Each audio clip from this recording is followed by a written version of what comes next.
Intrusive thoughts versus impulsive thoughts, ano nga ba ang pagkakaiba? Alamin natin, ano ang intrusive thoughts? Ang intrusive thoughts ay mga biglaang naiisip na hindi mo gusto at madalas nakaka-stress. Halimbawa, naiisip mo na baka may masama kang gawin, kahit alam mong hindi mo naman talaga gagawin. Ano naman ang impulsive thoughts? Ang impulsive thoughts naman ay biglaang naiisip na gusto mong gawin agad, kadalasan nang hindi iniisip ang magiging epekto nito.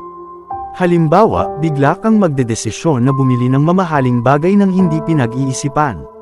Paano sila nagkakaiba? Ang intrusive thoughts ay hindi mo gustong isipin, at madalas nagdudulot ng anxiety. Samantalang ang impulsive thoughts, may posibilidad kang sundin agad kahit hindi mo pa napag-iisipan ng mabuti. Narito ang ilang halimbawa. Intrusive thought, paano kung bigla akong sumigaw sa simbahan? Impulsive thought, gusto kong magwaldas ng pera ngayon mismo. Mahalagang maunawaan natin ang ating mga iniisip upang mas makontrol natin ang ating emosyon at kilos. Lalo na kung naapektuhan na nito ang ating mental health at desisyon sa buhay. Naranasan mo na ba ito? I-share ang iyong kwento sa comments.